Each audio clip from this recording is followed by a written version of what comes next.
Aksi pelaku YY dan SR yang rela menukar kehidupannya demi menyelundupkan narkoba ke dalam penjara sungguh di luar nalar dan akal sehat manusia. Hanya demi menuruti permintaan suami mereka yang berada di balik jeruji besi, keduanya kini harus berurusan dengan aparat penegak hukum.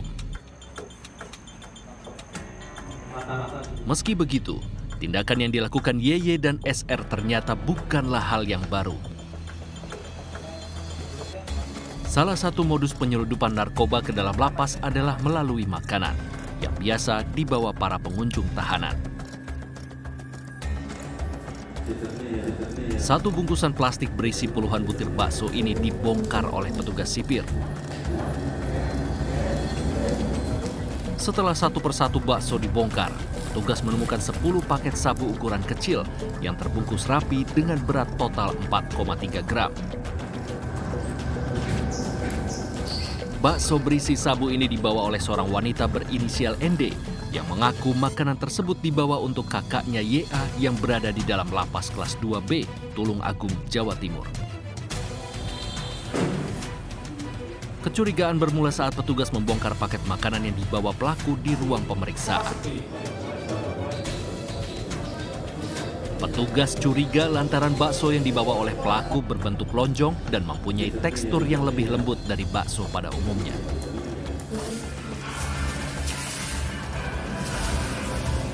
Mirip dengan kasus di Tulungagung, kali ini terjadi di Serang, Banten pada tahun 2022 lalu.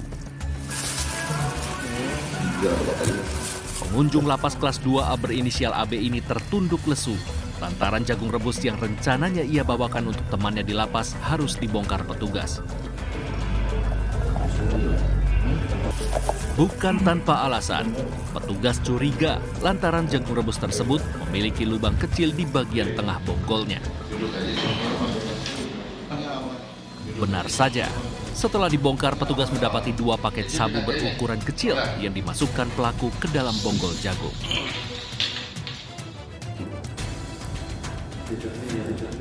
Semakin banyak cara dan modus yang dilakukan oleh para pelaku untuk menyelundupkan narkoba ke dalam lapas.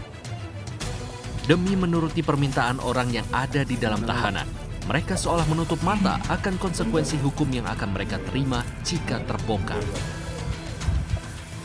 Lalu muncul pertanyaan, mengapa permintaan justru datang dari dalam penjara? Bukankah di dalam penjara para tahanan diawasi dengan ketat oleh petugas? Tim CSI mendapatkan sedikit gambaran tentang apa yang terjadi dari balik jeruji besi. Kami berbincang dengan seorang pria berinisial K yang hampir 2 tahun menjadi penghuni di salah satu lapas di ibu kota karena kasus narkoba. Menurutnya, permintaan narkoba dari balik penjara ternyata cukup tinggi. Kondisi ini didukung oleh bebasnya akses para tahanan untuk menggunakan alat komunikasi, yaitu telepon genggam. Kalau handphone itu kordi, Pak. Itu kordi sama petugas. Kita punya keluarga di luar, kita hubungin. Atau ada keluarga di depan, tolong masukin handphone. Masuk handphone itu dalam. Baru kita bayar ke petugas itu. Jadi kalau handphone bisa pas waktu kunjungan. Jadi kita waktu kunjungan, keluarga kita nggak bisa masuk di depan. Ya tinggal telepon petugasnya gitu.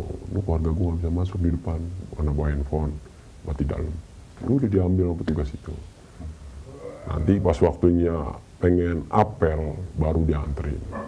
Sambil apel, sambil dianterin sama dia.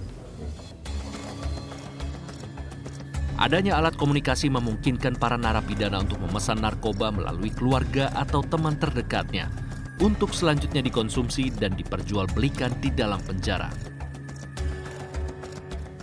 Yang waktu saya tahu gitu beli saya di sana sabu sama kalau sabu sama bener banyak. Makanya orang kebanyakan tuh keluar masuk penjara ya itu karena di dalam tuh kita bilang enak gitu loh. Kita makin nggak ditangkap, ya. Beli banyak. Makanya banyak sering orang pada keluar masuk penjara ya itu dia. Karena di rutannya enak kayak surga. Terkait hal ini, Ditjenpas pun angkat suara. Menurut Rika Aprianti, Kabag Humas dan Protokol Ditjen Pas Kemenkumham, memang butuh ketelitian bagi petugas untuk memeriksa secara detail barang bawaan para pengunjung. Meski begitu, ada beberapa kendala dalam pengaplikasiannya. Tapi memang sekali lagi butuh ketelitian yang sangat-sangat. Yang kita khawatirkan yang tidak kepikir. Kalau sayur misalkan, apakah kita harus mengacak-ngacak semua sayur-sayur itu?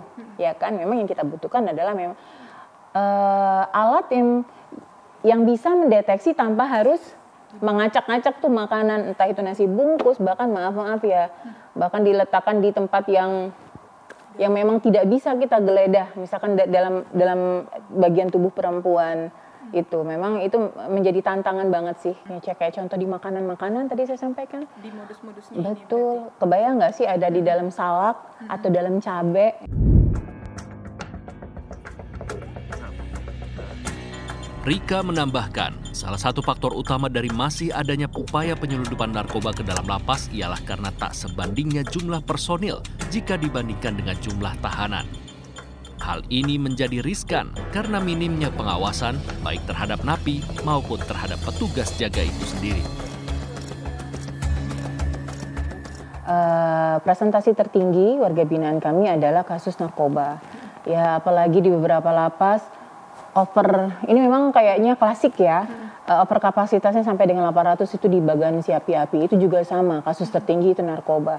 Beberapa hal tentunya tetap kita lakukan walaupun masih tidak seimbang antara petugas dengan warga binaan. Karena salah satu untuk mencegah masuknya barang terlarang termasuk narkoba ke dalam lapas adalah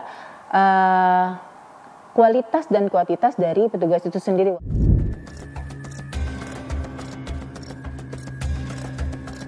Adanya kebutuhan narkoba dari para penghuni lembaga permasyarakatan didukung lemahnya pengawasan serta kemudahan menggunakan alat komunikasi membuat para pengunjung nekat untuk menyelundupkan barang haram narkoba ke dalam lapas. Hal ini perlu menjadi bahan evaluasi yang serius karena lapas seharusnya menjadi sarana untuk memutus mata rantai jaringan narkotika, bukan malah justru ikut menyuburkannya. Dari Jakarta, Tim Liputan untuk CSI RTV.